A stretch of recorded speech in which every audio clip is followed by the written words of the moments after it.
Alors bonjour, je m'appelle Denis Cabrera et donc mon métier, en fait, j'ai créé ma micro-entreprise en janvier 2021.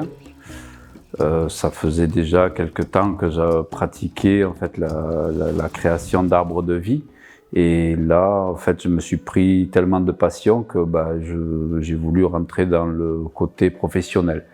Et sur cette lignée-là, j'ai eu d'autres idées et donc des trouvailles dans le côté de l'arbre de vie, allier en fait une symbolique, c'est-à-dire créer l'arbre de vie d'après la date de naissance de chacun.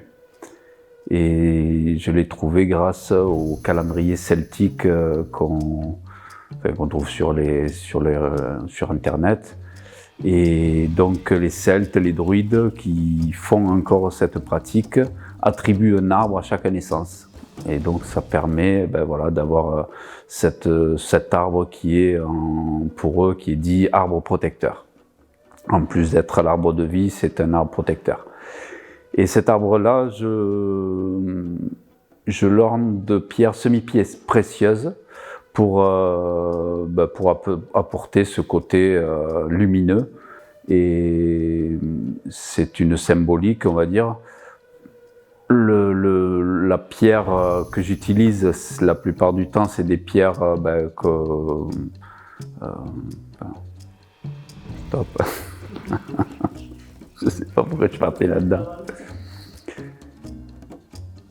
J'utilise les pierres semi-précieuses donc que je recherche par rapport à la lithothérapie.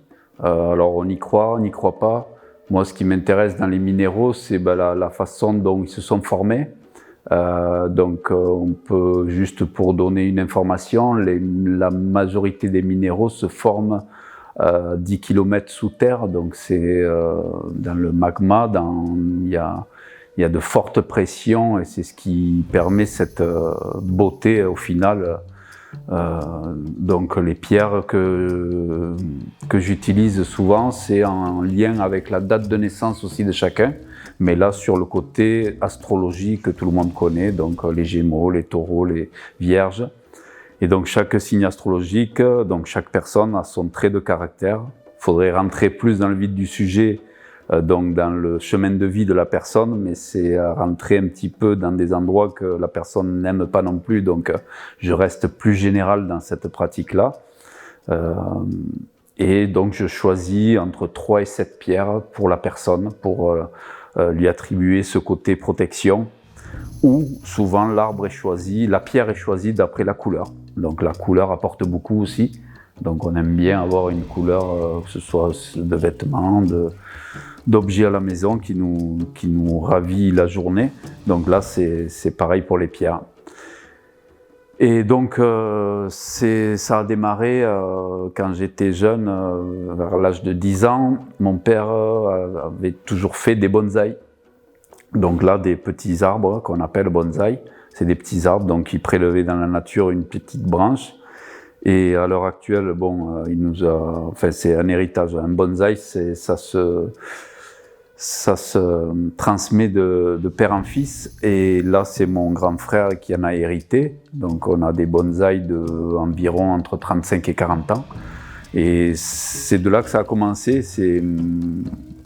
Il nous faisait torsader les branches de ces petits arbres avec du fil de cuivre. Et ça nous permet de former la branche.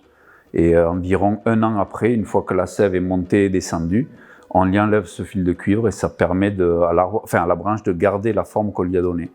Donc les années d'après, d'autres branches poussent et on refait la même procédure. Et donc les choses, on l'a fait des fois contraint parce qu'il nous disait tu vas le faire maintenant sur cet arbre-là. Alors voilà, on le faisait. Et donc c'est plus tard, donc il y a environ 5 ans de ça, Internet est rempli de tout. On croirait qu'on invente des choses et tout est déjà presque inventé. Et donc j'ai vu un tuto sur la création d'arbres comme ça, en fil de cuivre. Et je me suis pris de passion dès que j'ai vu ça, parce que ça m'a rappelé ce que je faisais dans ma jeunesse. Et de là, ça a plu à mon épouse, de mon épouse ça a plu à ma famille, de ma famille, donc ça a commencé à faire son petit chemin. Et là, à l'heure actuelle, j'expose dans une galerie d'art la cerise sur le tableau qui est acérée. On fait des expos dans d'autres galeries aussi, donc pour promouvoir notre savoir-faire. Et du coup, je suis arrivé à Artefac, qui est vraiment, j'ai trouvé ça génial de mettre en avant les métiers d'art. Bon, moi je fais c'est un objet de décoration qui peut prendre, c'est aussi de l'art. Hein. Donc j'ai été ravi d'avoir cette sélection, d'être sélectionné pour ce salon. Et donc là, je présente, j'ai pas pu présenter plus de 3 pièces parce que ça plaît tellement qu'il m'en restait plus à la maison. Donc j'en ai présenté un gros sol pleureur. Il a 107 mètres de fil pour environ 2400 petites puces de citrine et améthyste chauffé. Donc parce qu'on trouve plus trop de citrine. Et donc posé sur un socle en acajou, sculpté façon feuille d'arbre. Ensuite, un érable avec, pareil, une feuille d'érable sculptée dans du bois de merisier, donc installé sur une sphère en boule en hêtre, et lui, il a des pierres en cristal de roche. Et un qui me tient à cœur, c'est une création qui m'est apparue. On voit les changements climatiques qui sont de plus en plus présent et violent, j'oserais dire, et donc il m'a inspiré dans le fait que donc je l'ai posé sur un socle béton. Ce socle-là, je l'ai cassé au marteau, je l'ai recollé pour montrer que le béton arrive à se fissurer. Sur ce béton-là, j'y ai installé une statue d'un homme en résine, sur lequel j'y ai installé un arbre pour avoir ce côté symbolique que l'homme se résigne. Donc j'ai appelé l'ensemble Résilience pour montrer que l'homme arrive à comprendre qu'il va un peu trop loin sur ce côté on bouge tout, quoi. On met que du béton sur, et ça date du Moyen-Âge même déjà, le béton, enfin après je sais plus. Donc c'est une matière qui est la plus utilisée dans le monde après l'eau, le béton. Donc c'est là que j'ai voulu mettre l'accent, c'est que juste le fait d'avoir fissuré ce béton-là, j'y ai installé un bois de cade, parce que le cade, on en est rempli dans les corbières, les génévriers cade. Et donc j'ai fait sortir de ce bois et de ce béton un petit châtaignier qui, lui, en péridot vert, l'espoir. Donc j'appelle Renaissance. Donc cette sculpture, on va dire, cet ensemble représente un espoir pour l'humanité, pour l'homme. Et l'arbre qui est sur l'homme est un Vachellia tortellis, c'est un faux-gommier qu'on trouve en Afrique. Et en Afrique, il y a cette grosse problématique de l'eau et du désert qui commence à prendre sur les terres qui sont à peine cultivées ou qui sont avec des villages qui se font engloutir. Donc ils ont ce faux-gommier ils ont trouvé que cet arbre, comme il était tellement bien acclimaté dans l'Afrique, ils arrivaient à faire des barrières de désert, de barrières contre le désert.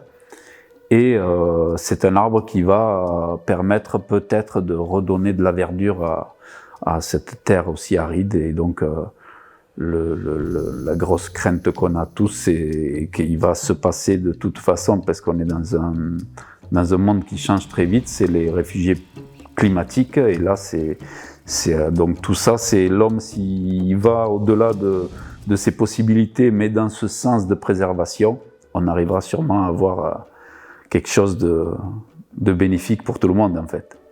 Donc voilà, j'ai ce côté passion et ce côté implication qui va ensemble, et c'est le message que je veux faire passer aussi.